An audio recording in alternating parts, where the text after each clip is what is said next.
हारे को हरिनाम, सुनेरी मैंने हारे को हरिनाम।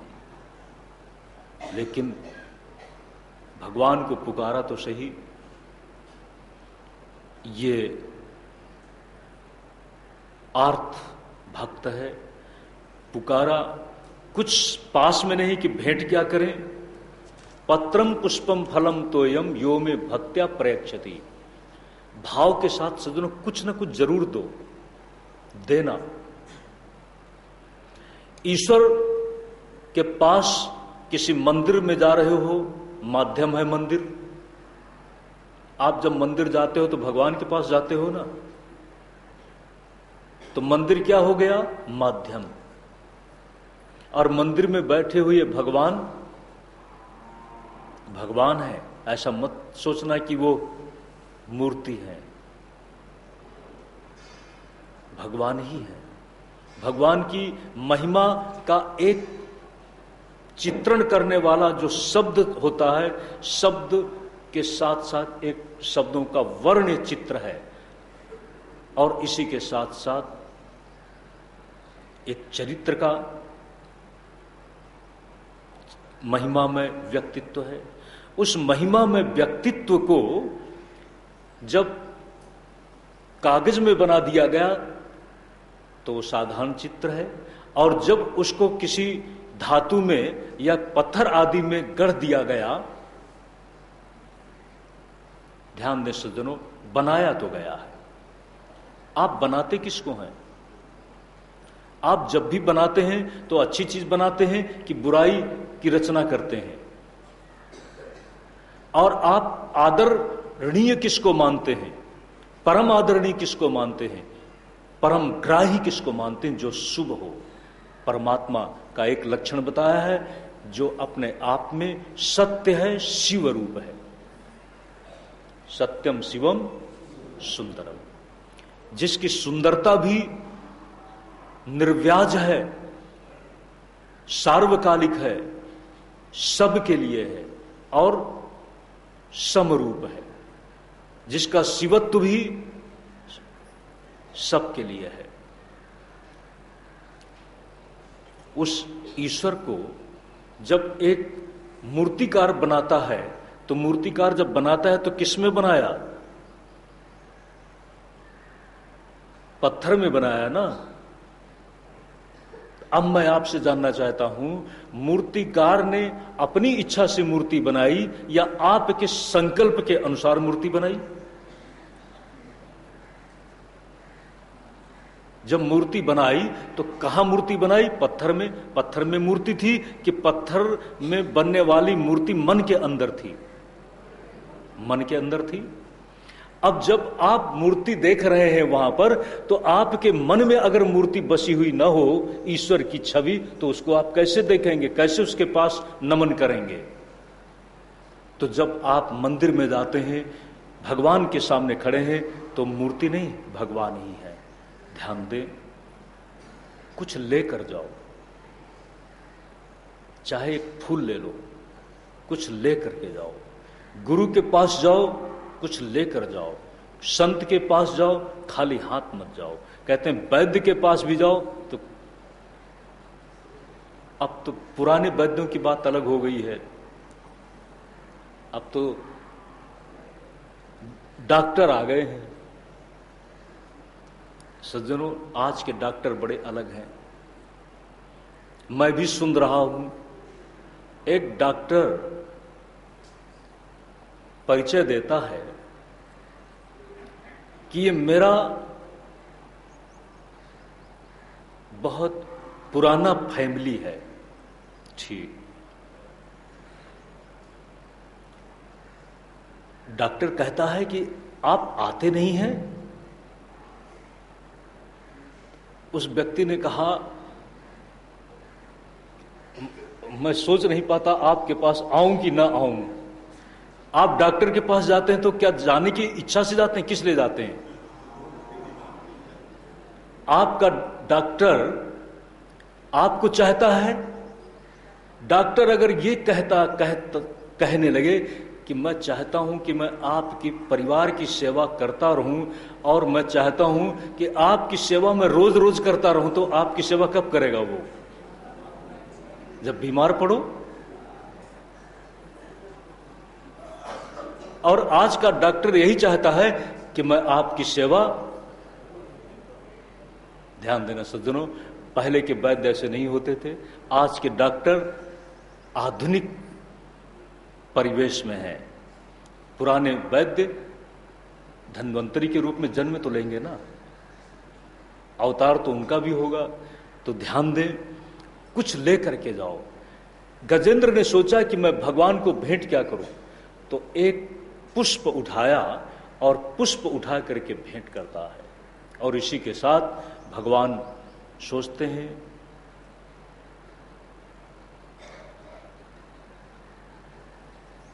ये भक्त पुराना भक्त है। बात ये थी, ये जो गजेंद्र था पांड्य देश का राजा था, इंद्रद्युम्न, और उस समय भी परम भक्त था। लेकिन महर्षि अगस्त्य अचानक आ गए, इसलिए सज्जनों सावधान रहना चाहिए। महर्षि अगस्त्य जैसा महा दुर्धर्ष तेजस्विता रखने वाला समर्थ महापुरुष, जो समुद्र को भी अपने संकल्प से पी जाता है, जो क्या नाम आतापी और वातापी दोनों को पचा जाता है, वो अगस्त्य मुनि आए और पांड्य देश बैठा रहा।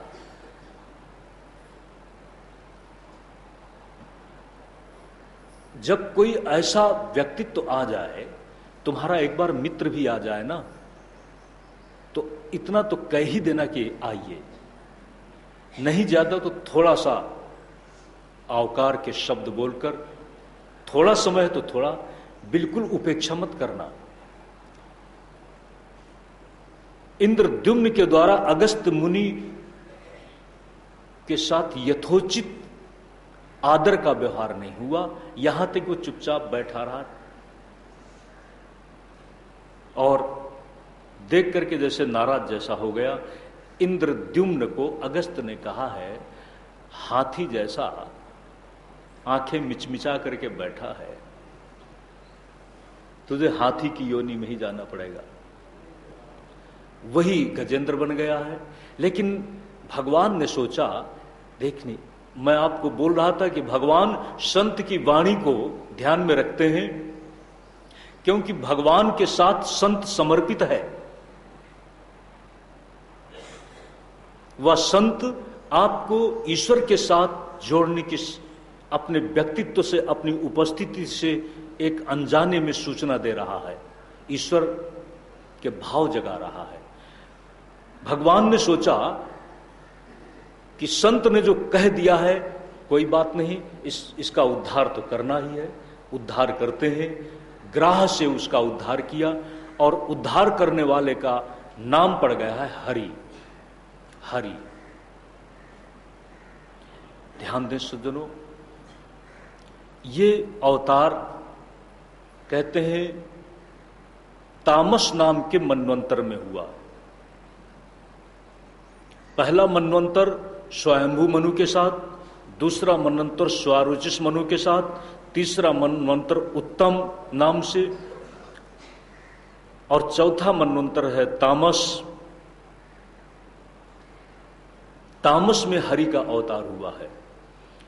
और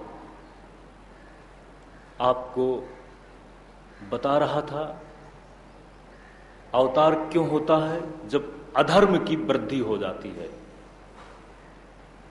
संसार में दोनों ही व्यवस्थाएं एक साथ चलती हैं। आप कहें कैसे? ब्रह्मा जी की पीठ से अधर्म पैदा हुआ है।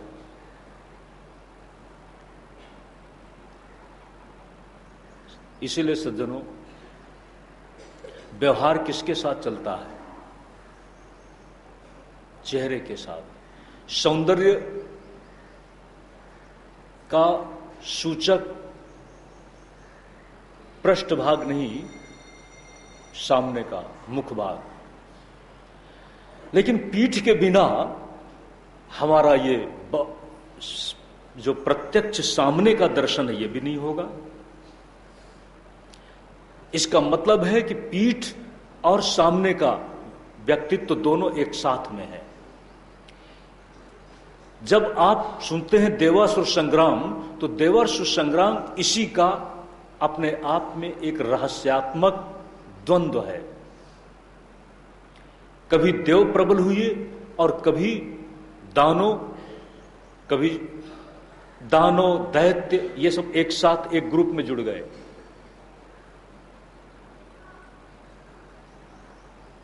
अदिति माता की 12 संतानों में इंद्र भी हैं और उपेंद्र भी हैं। दिति जिस समय हिरण्याक्ष और हिरण्यकश्यप का वध हो गया, तो कश्यप के साथ प्रार्थना की है कि मुझे कोई ऐसी संतान दो।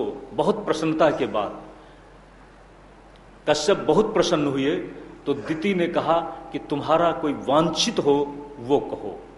बहुत प्रसन्न हुए। ध्यान देना सज्जनों, कभी कभी व्यक्ति अपनी संस्कारिता से ग्रसित है, उससे ऊपर नहीं उठ पाता।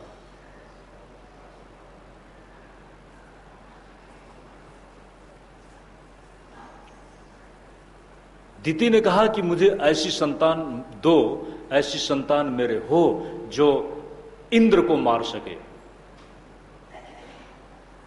शब्दों में बंधे हुए थे और कश्यप जी ने कहा कोई बात नहीं, मैं तुमको पुंसवन व्रत बताता हूं। पुंसवन व्रत किया है 1 साल तक। मार्ग शीर्ष के शुक्ल पक्ष से यह व्रत शुरू होता है, 1 साल पर्यंत चलता है।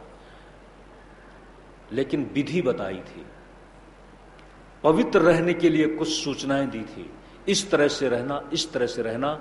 इसीलिए सज्जनों, प्रहलाद के प्रसंग के बाद, प्रहलाद की चरित्र कथा के बाद देवर्षि नारद ने वर्ण, आश्रम, स्त्री धर्म, सन्यासी धर्म, इस सब पर चर्चा की है। स्त्री धर्म क्या है? स्त्री हमारे घर का वह बिंदु है, वह नियामक व्यक्तित्व है जिससे घर सुंदर बनता है, जिससे घर और परिवार धर्म की साधना करते करते गृह स्वामी को इस संसार से उद्धार की प्रेरणा करता है। इसीलिए तो प्रार्थना की गई है पत्नी के लिए कि जो इस संसार सागर से पार करने वाली हो। दिति से कश्यप ने कहा था कि अगर तुम नियम और व्रत में चूक गई तो तुम्हारे गर्भ का पतन भी हो सकता है, विघ्न भी आ सकता है। इंद्र के द्वारा दिति के उस संकल्प को नष्ट कर दिया गया है। उस संकल्प में जहां यह सोच था कि ऐसी संतान हो जो इंद्र को मार सके, इंद्र ने ही छद्म रूप से उसके गर्भ में प्रवेश कर, जिस समय वह अशुचि अवस्था में थी, ध्यान दें, कहा है थोड़ा पवित्रता रखना चाहिए। पवित्रता और स्वच्छता, पवित्रता और स्वच्छता में फर्क है। जिस समय आप किस समय आप स्वच्छ हो जाते हैं, नल के नीचे बैठ करके आपने स्नान किया, पानी से स्नान किया सामान्य, तो आप स्वच्छ हो जाते हैं। लेकिन जब उसी में आवाहन करते हैं गंगे च यमुने चैव गोदावरी सरस्वती नर्मदे सिंधु कावेरी जलेस्मिन सन्निधि कुरु, तो इसी के साथ उसमें पवित्रता का आधान होता है, वो आपको पवित्र बनाता है। गंगा जी में स्नान आपने किया तो स्वच्छ तो हुए ही, इसी के साथ साथ पवित्रता भी आप में सन्निविष्ट हो गई। तो कहा स्वच्छ और पवित्र नियम में जब आप चल रहे हैं तो इनको सजग होकर के अपने साथ रखना चाहिए, स्वच्छता और पवित्रता। उसमें वो चूक गई है, इसी के साथ उसका गर्भ खंडित हुआ है। 7 खंड इंद्र ने किए और 7 के एक एक करके 49 खंड कर दिए गए हैं। उनका नाम मरुद्गण पड़ गया है। वो इंद्र ने बाद में अपने साथ मिला लिए। माता अदिति ने सोचा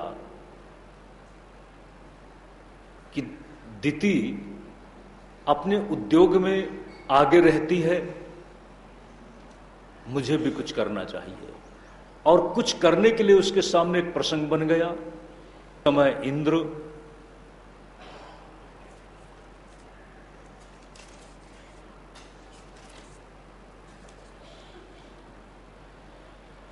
दुर्वासा जी का दर्शन हो जाता है।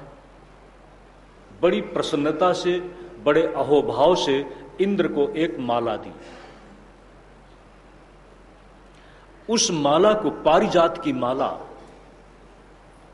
सवाल पारिजात से भी ज्यादा है, वह तो सत संकल्पित माला थी ना। महात्मा कभी बोलते हैं और महात्मा बोलते नहीं, आप कहते हैं आशीर्वाद शब्दों से नहीं, उनके आपके लिए अनसुने शब्द लेकिन भाव से कोई दी हुई चीज आपके लिए आशीर्वाद बन सकती है।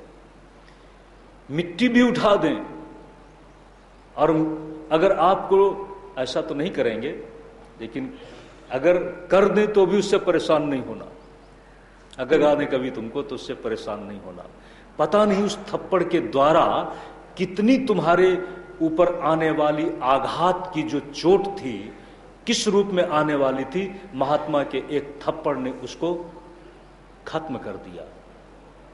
उसके कौन से शब्द, कौन सा कृत्य आशीर्वाद बन जाए, कोई भरोसा नहीं। उस माला को इंद्र ने हाथी के सामने छोड़ दिया, ऐरावत के सामने। दुर्वासा जी ने कहा, अब इंद्र तो राजमद में डूबकर इस माला का अपमान नहीं कर रहा है, श्री और संपत्ति देने वाली इस अभिमंत्रित माला, संकल्पित माला का अपमान करके तू राजलक्ष्मी को खो देगा। उसी के साथ राजलक्ष्मी इंद्र का साथ छोड़ देती है।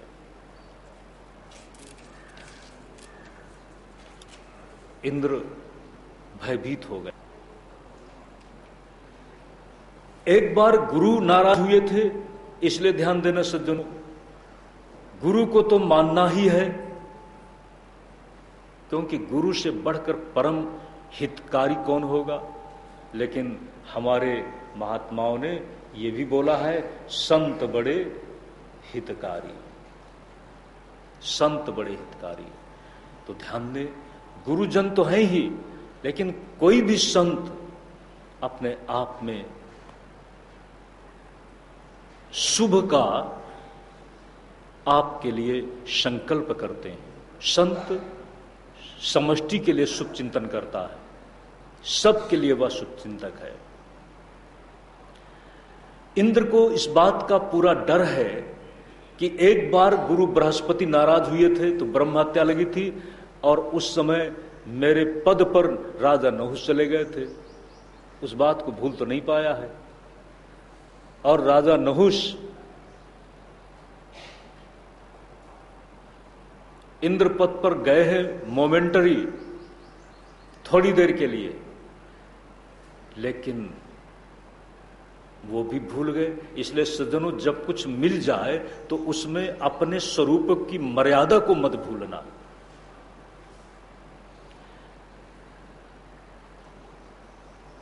कभी कुछ मिल जाए, अच्छी बात मिल जाए तो भगवान को धन्यवाद देना। पैसा मिल जाए, सबसे बड़ी ताकत आदमी की पैसे के साथ है। कोई पद मिल जाए तो नशे में मत डूब जाना। एक तो है अहम का नशा और दूसरा है प्रत्यक्ष नशा। उस समय होश रखना। राजा नहुष पुण्य बल से इंद्र बनाए गए, लेकिन इंद्र पद पाने के साथ एक बहुत जल्दी में गलत प्रस्ताव रख डाला। क्या कहें, अंततः महापतन हुआ। इंद्राणी को अपने पास आमंत्रित करते हैं।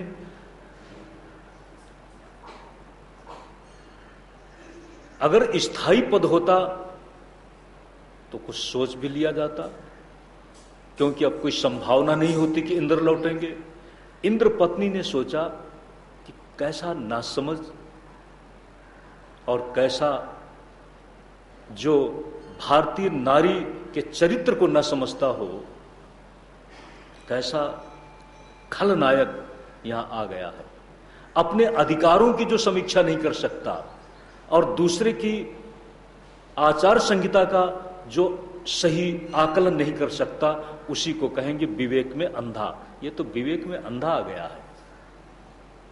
ऋषियों से अगस्त से सलाह ली, उन्होंने कहा कोई बात नहीं, उसको बोल दो कि ऋषि मुनि की पालकी में बैठ करके आए। नहुष ने वही किया और बड़ी व्यग्रता में सर्प सर्प बोल रहा है। उन्होंने कहा सर्प सर्प बोल रहा है, जल्दी कर अर्थ होता है, और इसी में उन्होंने शाप दे दिया है कि तू सर्प हो जा। वही नहुष जाकर के सर्प बन गया है। इंद्र को डर तो लगा कि अब पता नहीं क्या होगा, और होने को कुछ रणनीति का आसार लगने लगा। राजलक्ष्मी, ध्यान दें सज्जनों, किसी को केवल डंडे से ही नहीं मारा जाता, किसी की अर्थ शक्ति को छीन कर दो, ये भी उसको मारना है। किसी के पद के अनुरूप सम्मान न देकर के उसकी प्रतिष्ठा हानि कर दो, ये भी उसको मारना है। किसी की बेइज्जती कर दो, ये भी उसका मारना है। और ये तो डंडे से मारना है तो बड़ी बात की बात है, लेकिन दैत्यों ने सोचा कि राजलक्ष्मी से तो मारा ही गया है। सर्वे गुणा कांचनमा श्रयंती, अर्थ बल जब कमजोर हो जाता है तो इसी के साथ सज्जनों दूसरे बल भी अपने आप क्षीण हो जाते हैं, मित्र बल क्षीण हो जाता है। इसीलिए सज्जनों कहा है आपतकाल परखिए चारी, और क्या है, धीरज धर्म मित्र नारी। इसका मतलब आप लोगों को याद है, याद रहना चाहिए। क्या याद रहना चाहिए? धीरज धर्म आपतकाल परखिए चारी। और जिनको हमें याद रखना है उनको सजग रहना चाहिए कि परीक्षा में हम कहीं फेल ना हो जाएं। धीरज पर अपना अधिकार है, हमारे धर्म से हम कहीं चित न हो जाएं। मित्र अपनी मित्रता के आदर्श में कहीं विफल ना हो जाए। मित्रता के आदर्श कि जब कसौटी का समय आए तब वो मित्र बना रहे। नारी की बात तो नारी को समझना होगा। असुर कुल ने समय देखकर आक्रमण किया है, लेकिन एक समाज की नीति है, व्यक्तिगत नीति भी है कि जिस समय अपने आप को शत्रु से दुर्बल देखो, अपने अस्तित्व को बलवान बनाने के लिए संधि कर लो। सत्कार्य की साधना के लिए संधि कर लेना अच्छी बात है। देवताओं ने मंत्रणा की और मंत्रणा के फलस्वरूप ये आयोजन हुआ कि समुद्र मंथन किया जाए। समुद्र मंथन, समुद्र मंथन का लक्ष्य क्या था? अमृत की प्राप्ति। ऐसा कहा है कि अकेले समुद्र मंथन हो नहीं सकता था, तो असुरों के साथ बैठ करके योजना बनी कि चलो क्यों ना मिलकर के कुछ किया जाए। असुरों ने भी सोच लिया, अच्छा है ये तो करो तो सही, जब मौका आएगा तो अपने हथियार लेंगे। कहीं कहीं एक कहावत है, होने दो, जब मौका आएगा तो कैसे इसको अपने कब्जे में करना है तब देख लेंगे। असुरों ने सोच लिया। जब ये मंत्रणा हो गई कि चलो करना ही है, समुद्र मंथन किससे किया जाए, मेरु को मथानी बना डाला। लेकिन मथे किससे, वासुकी नाग के पास गए हैं। ये चाक्षुष मनवंतर में सब हो रहा है, चाक्षुष में।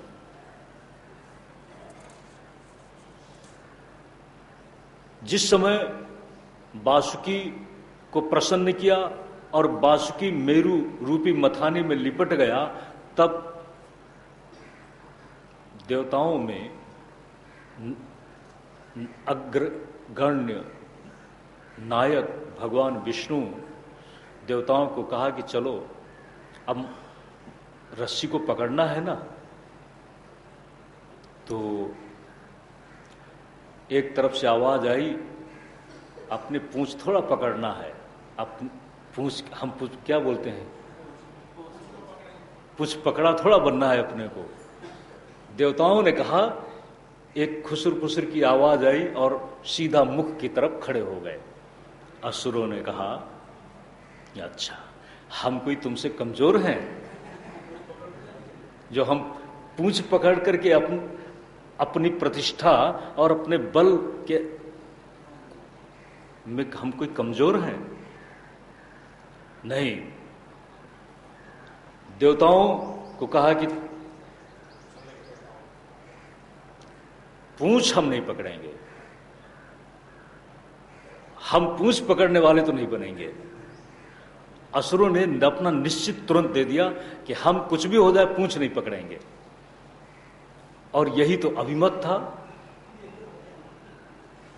यही तो देवता लोग चाहते थे।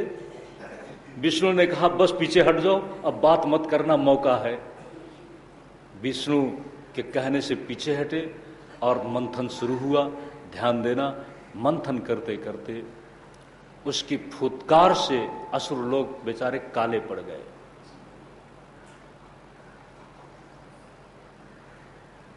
असुर इतने खराब नहीं थे, थोड़ा सा मोटी बुद्धि के थे,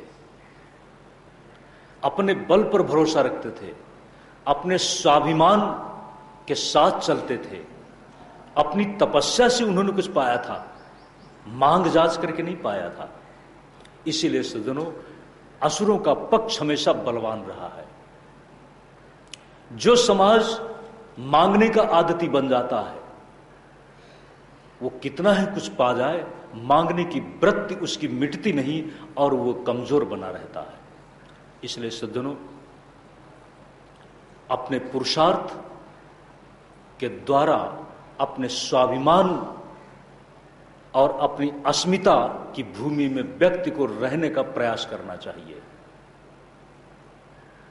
हां, असुर निंदनीय कब बन गए? जब वो अपने बल का, अपने स्वाभिमान का प्रयोग दूसरे को दबाने में करने लगे। अगर असुर रचनात्मक नीति अपनाते तो असुर पक्ष प्रेरणा लेने योग्य है। ध्यान दें, जब मंथन हुआ तो उस मंथन के साथ सबसे पहले जहर निकला। जहर, ध्यान दें सज्जनों, जब जहर निकला तो चारों तरफ हाहाकार मच गया। देवता लोग भी छोड़ करके बैठ गए एक जगह। असुर लोग सोचा, जब तुम्ही ने छोड़ दिया तो हम भी छोड़ते हैं। अब जब जहर निकला तो इस जहर को कौन स्वीकारे? ध्यान दें, उद्देश्य क्या था? लेना और पाना। और जहर को कौन लेना चाहता है, जहर को कौन पाना चाहता है। लेकिन जब भी तुम उद्योग करोगे सज्जनों, तो उससे कुछ ऐसा भी निकल सकता है जो अवांछित हो।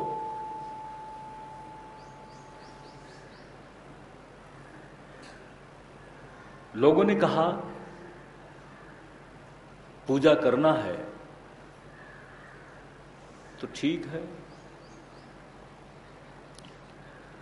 त्रिपुर सुंदरी की पूजा करेंगे, बड़ी अच्छी बात है, करो त्रिपुर सुंदरी की पूजा।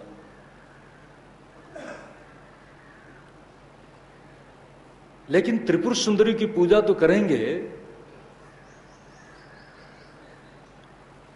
तुम्हारे हमारे किसी मनुष्य ने बड़ा अच्छा चिंतन दिया, महाकाली, महालक्ष्मी, महासरस्वती।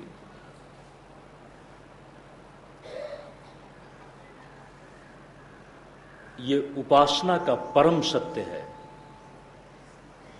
शक्ति आराधना का परम सत्य है, जिसको न कोई नकार सकता है और न नकारने का दुस्साहस कर सकता है। आद्या शक्ति तो उस काली को ही माना जाएगा। आद्या शक्ति के रूप में क्यों? लक्ष्मी सुख और वैभव का प्रतीक है, और सुख तब तक नहीं मिलेगा जब तक आपके पापों को कोई खत्म न कर दे। काली की आराधना, प्रश्न है कि आपके पापों को खत्म करेगी, लेकिन पापों को काली लेकर के रखेगी कहां? तुम्हारे पापों की चलो बात हम बाद में करेंगे, कौन ले सकता है। मैं तुमसे पूछना चाहता हूं, तुम किसी के पाप लोगे? किसी के पाप तुम लोगे? वाल्मीकि ने यही तो पूछा था जाकर के, जब ऋषियों ने कहा था कि पूछ लेना कि जो लुटेरेपन से पाप पैदा हो रहा है, लूटे हुए धन में तो तुम सब खुशी मना लेते हो, उसमें सहभागी बन जाते हो, लेकिन पाप कोई लेने को तैयार है? किसी ने उत्साह नहीं दिखाया।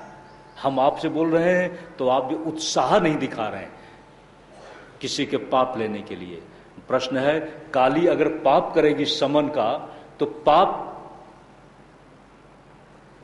साधना के जगत में पाप को वो रखेगी कहां? जिस जगह भी पाप को रख देगी वो जगह दूषित हो जाएगी, और पाप को कोई लेने को तैयार नहीं है तो देगी किसको? भारती जी, लोगों ने कह दिया काली। कैसी काली? काली काली वाली कुछ नहीं थी वो।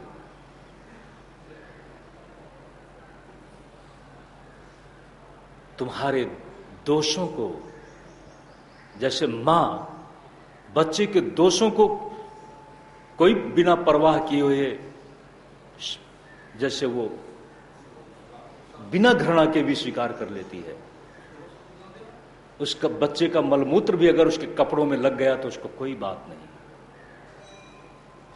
वो है महाकाली। तो तुम्हारे दुखों को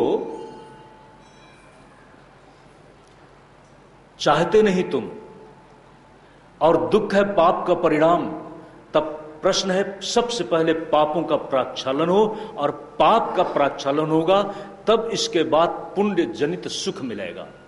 इसलिए आराधना में, शक्ति आराधना में सबसे पहले प्रथम उल्लेख है महाकाली का।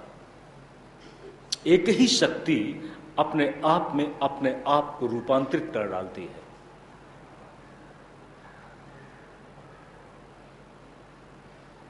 तो ध्यान दें,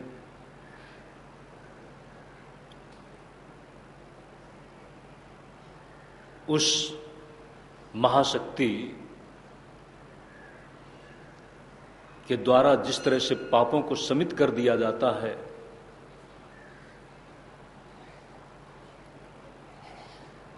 थोड़ी देर के लिए जो अपने आप में हमको गंदा दिखता है, हमने उसको कहा हटाओ इसको।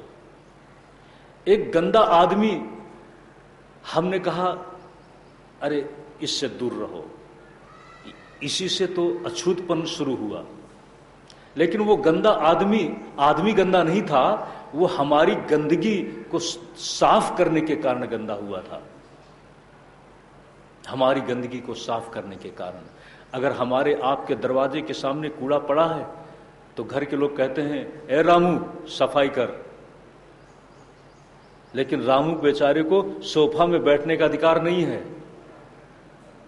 मेरी बात समझ रहे हैं कि नहीं, मान रहे हैं कि नहीं? आपका रामू, आपका बहादुर आपके सोफा में कब जाकर के बैठा है? एक बादशाह की बड़ी कहानी प्रचलित है। बादशाह की सैया को संभालने वाली, सजाने वाली, उसने मन में सोचा काश मैं भी इसमें लेट करके तो देखूं। किसने उसको कभी स्वीकृति दी है कि तू मेरी सैया पर लेट जा? लेकिन लेटने के बाद उसको पता नहीं चला। चलो कोई बात नहीं, आज तो पता चला कि लेटने का क्या सुख है और क्या दर्द है। सैया संवारी और सैया को सजाने के बाद उसमें वह नौकरानी लेट गई, पता नहीं चला। इतनी गहरी नींद आई कि बादशाह आ गया। कहानी बादशाह की है तो हम भी बोल रहे हैं समझने के लिए। बादशाह ने देखा कि मेरी सैया में लेटी हुई है। अब आप कल्पना कर सकते हैं कैसे जगाया होगा, कैसे जगाया होगा। आज का समय एक बहुत क्रांति की तरफ मोड़ ले चुका है। उस सामंतवादी व्यवस्था से हटकर आज प्रजातंत्र की व्यवस्था में बहुत सामाजिक सुधार हुआ है। लेकिन फिर भी सज्जनों, कहीं न कहीं विषमता तो बनी रहेगी, स्तर का भेद तो बना रहेगा। अभी नहीं,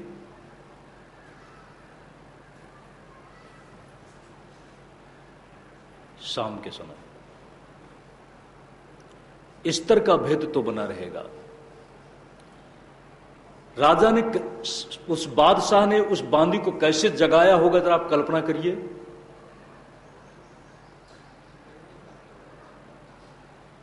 जगाने का तरीका तो कुछ सोच लिया होगा। उसके हाथ में अचानक कहीं कोड़ा और डंडा तो आ गया होगा। अचानक नींद में फड़ाक से लगा डंडा, छटपटा करके बैठ गई।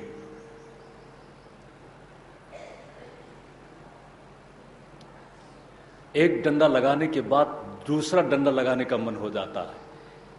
तुझे पता नहीं है? उसने कहा। कुछ वो बोलती भी नहीं है। अगर वो तुरंत पैरों में गिर जाती तो भी शायद बात बन जाती। वो चुपचाप खड़ी है और एक डंडा लगा, एक चाबुक लगा, फिर लगा और खूब जोर से हंसी, बड़ी मस्ती से हंसी। आप किसी को मार रहे हो और वो खूब हंसे, और भी गुस्सा आया। उसने प्रहार पर प्रहार किया। इसके बाद वो रोने लगी। अब बादशाह कब तक मारेगा? उस देखता है, देख करके कुछ सोच में पड़ गया। फिर पूछता है कि अच्छा चल, जो हो गया होना था, ठीक है, ये बता कि जब इतने डंडे शुरुआत के लगे तब इतना हंस क्यों रही थी तू?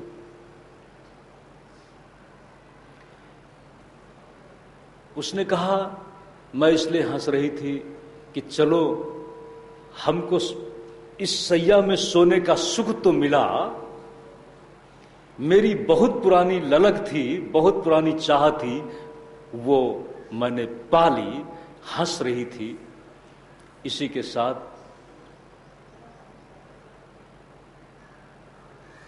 रोने इसलिए लगी कि जब इस तरह की सैया में पड़ने वाला मेरा शरीर इस राजा को, इस शासक को गंवारा न हुआ, इतनी मार मुझे मिली, इस सैया पर लेटने वाले हमारे बादशाह को पता नहीं कितने डंडे पड़ेंगे। तो कितने डंडे पड़ेंगे। ये है सज्जनों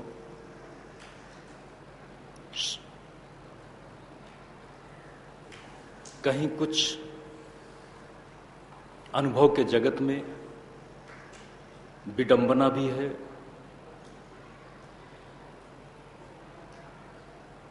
समुद्र मंथन के बाद प्रश्न आया कि उस जहर को कौन ले।